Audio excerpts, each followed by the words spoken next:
ನಾಡಿನ ನಡೆದಾಡುವ ದೇವರು, ಸಂತ, ಮಹಾಯೋಗಿ, ಮಹಾಮಾನವತಾವಾದಿ, ಕರುಣಾಮಯಿ ಅಪ್ಪ ಶ್ರೀ ಸಿದ್ದೇಶ್ವರರ ಪಾದಾರವಿಂದಗಳಿಗೆ ಕೊಡಮೊಟ್ಟು, ಹಾಗೆಯೇ ವೇದಿಕೆಯ ಮೇಲೆ ಆಸೀನರಾಗಿರುವ ಎಲ್ಲರಿಗೂ ವಂದನೆಗಳನ್ನು ಅರ್ಪಿಸ್ತಾ, ಇವತ್ತು ನಾವೆಲ್ಲರೂ ಹೆಮ್ಮೆ ಪಡುವಂತಹ, ಸಂತೋಷ ಪಡುವಂತಹ, ಅನುಭೂತಿಯೊಂದನ್ನು ಅನುಭವಿಸುವಂತಹ ಸುದಿನ. ಯಾಕೆ ಇದು ಈ ದಿನ ಸುದಿನ ಅಂತ ಹೇಳ್ತಾ ಇದ್ದೀನಿ ಅಂದರೆ, ಡಾಕ್ಟರ್ ರಾಗಂ ಸರ್ ಅವರ ಸಂತೆಯಿಂದ ಸಂತ ನಡೆಗೆ ಯೋಗಸ್ಥ ಕೃತಿಯ ಮೇಲೆ ಒಂದು ಅನುಭೂತಿಯ ಲೇಖನಗಳ ಸಂಕಲನವೊಂದನ್ನು ಮುಂದಿನ ಯೋಗಸ್ಥದ ಹಾದಿಯನ್ನು ತೆರೆದಿಟ್ಟುವಂತಹ ಲೋಕದೃಷ್ಟಿ, ಲೋಕ ಸೃಷ್ಟಿ. ಕೆರೆ ಹಳ್ಳಗಳು ಮೈದೊರೆದರೆ ಚಿಪ್ಪು ಗೊರಚೆಗಳ ಕಾಣಬಹುದು. ನದಿ ಹಳ್ಳಗಳು, ನದಿ ಕೊಡಲು ಅಥವಾ ನದಿ ಸಾಗರ ಮೈದೆರೆದರೆ ಮುತ್ತು ರತ್ನಗಳ ಕಾಣಬಹುದು. ಶರಣರು ಮೈದೆರೆದು ಮಾತನಾಡಿದರೆ ಏನನ್ನ ಕಾಣಬಹುದು ಅಂದರೆ ಅನುಭಾವವನ್ನು ಕಾಣಬಹುದು ಅಂತ ಹೇಳಿದರು. ಹಾಗೆ ಹೀಗೆ ಒಬ್ಬ ಶರಣರ ಕುರಿತು ಶರಣ ಭಾವದಲ್ಲಿರುವಂತಹ ಇನ್ನೊಬ್ಬ ವ್ಯಕ್ತಿ ಏನಾದ್ರು ಒಬ್ರು ಬರೆದ್ರೆ ಏನಾಗ್ತದಲ್ಲ ಅಂದರೆ ಅಲ್ಲಿ ಏನೂ ಕಾಣಲ್ಲ, ರತ್ನ ಮುತ್ತುಗಳಷ್ಟು ಬೆಲೆ ಬಾಳುವಂಥ ಅನುಭಾವವನ್ನು ಕಾಣಲಿಕ್ಕೆ ಸಾಧ್ಯದ ಅಂತ ತೋರಿಸಿದಂಥ ಕೃತಿ ಯಾವುದು ಅಂದರೆ, ಅದಕ್ಕೆ ನಾನು ಬರೀ ಇದು ಲೇಖನಗಳ ಕೃತಿ ಅಂತ ಹೇಳಲ್ಲ, ಲೇಖನಗಳ ಸಂಕಲನ ಅಂತ ಹೇಳಲ್ಲ. ಯೋಗಸ್ಥ ಹೇಗೆ ಅದು ಅನುಭಾವಿತ ಕೃತಿ ಅಂತ ಹೇಳ್ತೀವೋ ಹಾಗೇನೆ ಆ ಅನುಭಾವನ ಉಂಡವರ ಏನಂದ್ರೆ ಇದು ಕೂಡ ಒಂದು ಅನುಭೂತಿಯನ್ನು ಒದಗಿಸುವಂತ ಕೃತಿ ಅಂತ ಧೈರ್ಯದಿಂದ ನಾವೆಲ್ಲ ಹೇಳ್ಬೋದು. ಈಗ ಮುಂದಕ್ಕೆ ಹೇಳಬೇಕು ಅಂತಂದ್ರೆ, ಸರ್ ಅವರು ಈಗಾಗಲೇ ಅವರಿಗೆ ಹೇಗೆ ಟೈಮ್ ಸಿಗ್ತದೆ ನನಗೆ ಗೊತ್ತಿಲ್ಲ, ಅಥವಾ ಅವರನ್ನೇ ಹೊಗಳಬೇಕು ಅಂತ ನಾನು ಬಂದು ನಿಂತಿಲ್ಲ. ಒಬ್ಬ ವ್ಯಕ್ತಿ ಮಾಡಿರುವಂತಹ ಸಾಧನೆಗಳು ನಮ್ಮೆಲ್ಲರಿಗೂ ದಾರಿದೀಪ ಆಗಬೇಕು, ನಮ್ಮನ್ನೇ ಎಚ್ಚರಿಸಬೇಕು, ನಮ್ಮೊಳಗಿನ ಜ್ಞಾನವನ್ನು ಜಾಗೃತಗೊಳಿಸಬೇಕು ಅನ್ನೋದಾದರೆ 100 ಕೃತಿಗಳನ್ನು ಒಬ್ಬ ಪ್ರಾಧ್ಯಾಪಕರಾಗಿ, ಒಬ್ಬ ತಂದೆಯಾಗಿ, ಒಬ್ಬ ಪತಿಯಾಗಿ ಈ ಸಮಾಜದಲ್ಲಿ ಅನೇಕ ಸಾಹಿತ್ಯಿಕ ಅಂಶಗಳನ್ನು ಏನಂದರೆ ಕೇಳ್ಕೊಂಡು ಬರುವಂತಹವರಿಗೆ ಮಾರ್ಗದರ್ಶಕರಾಗಿ, ಪ್ರಕಾಶಕರಾಗಿ, ನಟನಾಗಿ, ನಿರ್ದೇಶಕರಾಗಿ, ಎಲ್ಲಕ್ಕಿಂತ ಮಿಗಿಲಾಗಿ ಒಬ್ಬ ಒಳ್ಳೆಯ ಸಹೃದಯ ಓದುಗರು ಅವರು. ಕತೆಗಾರ, ಕವಿ, ವಿಮರ್ಶಕ, ಕಾದಂಬರಿಕಾರ, ಏನಂದರೆ ಏನೆಲ್ಲ ಇಂತಹ ಅನುಭವಗಳ ಉಪನ್ಯಾಸಕ, ಇದೆಲ್ಲ ಇಟ್ಕೊಂಡಂತಹ ಇವರು 100 ಕೃತಿಗಳನ್ನು ಬರೆದು ಸೈರಿಸ್ಕೊಂಡಿದ್ದು ಒಂದು ತೂಕ. 100 ಕೃತಿಗಳನ್ನು ಬರೆದು ಅದಕ್ಕೆ ಹೇಳ್ತಾರೆ, ಅದಕ್ಕೆ ಅಪ್ಪ ಅವರು ಮಾತಾಡ್ತಾ ಹೇಳಿದ್ದನ್ನ ಸರ್ ಅವರೇ ತಮ್ಮ ಪುಸ್ತಕದಲ್ಲಿ ಬರೀತಾರೆ ಒಂದ್ಸರಿ. ಅದು ಏನು ಅಂದರೆ ಸುವರ್ಣ ಸೂತ್ರ ಇರಬೇಕು ಅಂತ. ಸುವರ್ಣ ಸೂತ್ರ ಅಂತಂದ್ರೆ ನಿಮಗೆಲ್ಲ ಗೊತ್ತಿದೆ. ನಾ ಪೈ ಅವರ ಗಣಿತದ ಶಾಸ್ತ್ರದ ಪ್ರಕಾರ ಹೇಳ್ತಾ ಇಲ್ಲ. ಸುವರ್ಣ ಸೂತ್ರ ಅಂದರೆ ಸುವರ್ಣವನ್ನು ನಾವು ತೂಕಕ್ಕೆ ಇಟ್ಟಾಗ ಅದರಲ್ಲಿ ಒಂದು ಗುಂಜಿ 1 ಮಿಲಿಗ್ರಾಮ್ ಕೂಡ ಹೆಚ್ಚು ಕಡಿಮೆ ಮಾಡಲ್ಲ.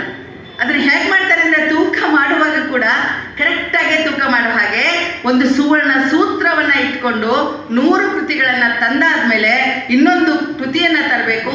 ಅದು ಹೇಗಿರಬೇಕು ಅಂದರೆ ಸುವರ್ಣ ಸೂತ್ರದ ಹಾಗೆ ಇರಬೇಕು ಅಂತ ಅಂದ್ಕೊಂಡು ಏನಂದರೆ ಆ ಕೃತಿಯನ್ನು ಹೊರಗೆ ತರಬೇಕಾದ್ರೆ ಹಿನ್ನೆಲೆಯನ್ನು ಅವ್ರ ಮಗ ಸಿದ್ಧಾರ್ಥ ರಾಗಮಿ ಎಷ್ಟು ಚಂದ ಬರೀತಾರೆ, ಏನೆಲ್ಲ ಹೇಳ್ತಾರೆ ಅದರಲ್ಲಿ. ಇಡೀ ಒಂದು ಪುಸ್ತಕವನ್ನೇ ಅದರಲ್ಲಿ ಜಾಲಾಡಿಸ್ಬಿಡ್ತಾರೆ. ಹೇಳ್ತಾರೆ ಯಾಕೆ ನಮ್ಗೆ ಕುತೂಹಲ ಬಂತಲ್ಲ, ಯೋಗಸ್ಥ ಹೇಗೆ ಬಂತು ರೀ, ಕವಿತೆ ಬರಬೇಕಾದ್ರೆ ಏನೋ ಒಂದು ಭಾವನೆ ನೋಡ್ತೀವಿ. ಹಾಗಾದ್ರೆ ನಾವು ಎಷ್ಟು ಶರಣರ ಜೊತೆಗೆ ನಾವು ಇದ್ದೀವಿ, ಅಪ್ಪವ್ರ ಜೊತೆಗೆ ನಾವೆಲ್ಲ ಮಾತನಾಡಿದ್ದೀವಿ, ಅಪ್ಪವ್ರ ಜೊತೆಗೆ ನಾವು ಇದ್ದೀವಿ ಅಂತಂದ್ರೆ ನಮಗೆ ಯಾಕೆ ಆಗಲಿಲ್ಲ, ಅದು ಸರ್ ಯಾಕೆ ಆಯಿತು ಅಂತಂದ್ರೆ ಅದು ಒಂದು ಪ್ರತಿಜ್ಞೆ, ಅದು ಒಂದು ವಚನ.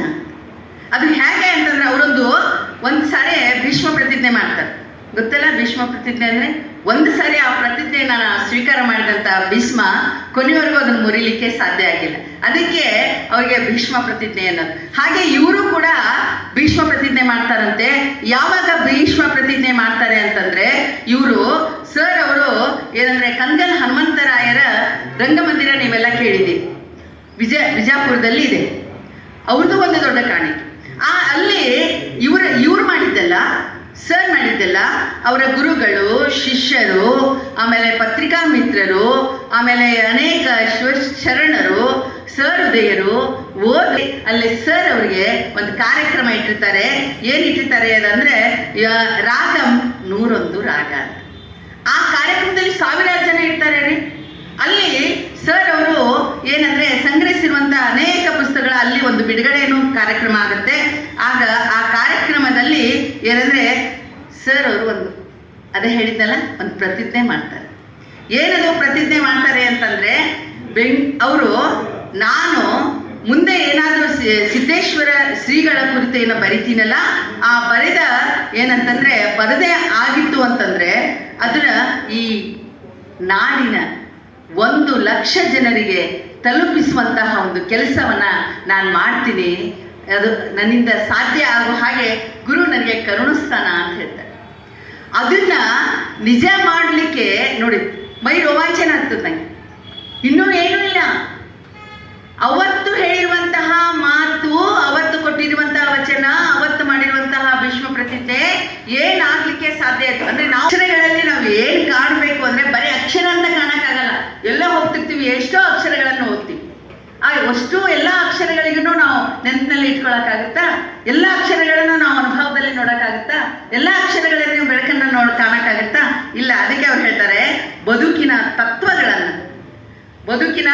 ತತ್ವಗಳನ್ನ ಅರಿವಿಗೆ ತಂದಂತಹ ಕೃತಿ, ಆತ್ಮ ಸ್ಪರ್ಶದ ಅನುಭವವನ್ನು ನೀಡಿರುವಂತಹ ಕೃತಿ ಯಾವುದು ಅಂದ್ರೆ ಅವ್ರು ಹೇಳ್ತಾರೆ ಯೋಗಸ್ಥಃ.